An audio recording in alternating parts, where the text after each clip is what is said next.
Nabi suruh baca Quran, Nabi suruh ziarah ke rumah orang yang meninggal, Nabi suruh ini dan itu dan sebagainya. Betul. Kecuali masalah menghadiahkan bacaan tadi masih khilaf di antara ulama. Ya, sebagian membolehkan, sebagian mengatakan tidak. Saya cenderung pada pendapat yang tidak. Karena apa? Tidak bisa disitukan, yang lain kan ada. Karena masalahnya gaib. Tidak ada dalil yang sharih dalam masalah itu. Dikiaskan, tidak semua analogi boleh dilakukan. Haji bisa, sedekah bisa, doa sampai, wakafkan atas nama orang tua sampai. Tapi kalau antum yakin, buatlah, tidak ada masalah. Tapi buat seperti mana Nabi dan para sahabat buat, bukan membuat-buat.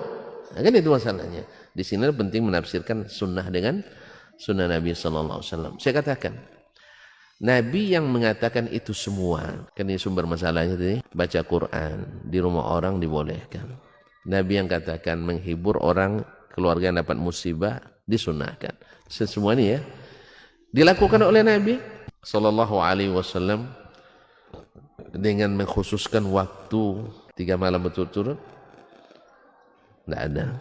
Malam ke-7 enggak juga. Malam ke-15 enggak juga. Yang 40, 100 setahun haul, alhamdulillah. Menurut akal logika yang sehat, kalau ini tidak dilakukan Nabi, ada 2 kemungkinan. Kemungkinan Nabi tidak tahu. Nauzubillah. Tidak mungkin Nabi tidak mengetahui suatu keutamaan dalam ibadah, tiba-tiba kita tahu. Kemungkinan kedua yang mungkin kita katakan adalah Nabi tahu tapi tidak dianjurkannya. Dan ini Nabi menyembunyikan risalah. Mungkin selain beralasan, Nabi kan sibuk. Subhanallah. Seolah-olah Nabi lebih banyak waktu kerjanya daripada Nabi masih sempat santai dengan keluarganya. Bacalah hadis-hadis Nabi dengan para istrinya. Jadi tidak benar kalau Nabi selamanya dalam kondisi sibuk terus. Ketika anak atau cucu meninggal, dia hadir. Anaknya meninggal, dia ada.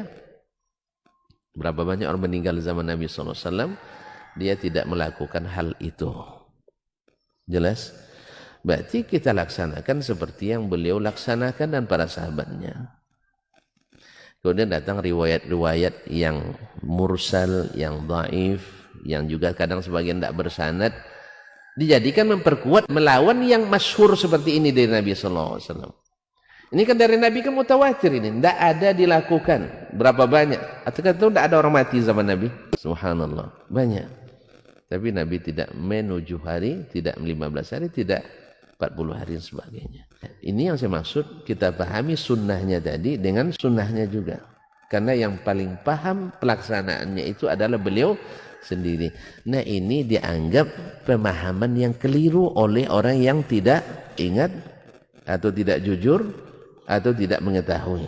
Ini termasuk dhabit muhim, rambu yang penting untuk diketahui oleh setiap orang yang berilmu, tapi dianggap sebagai pemahaman yang keliru. Nasallallahu alaihi wasallam.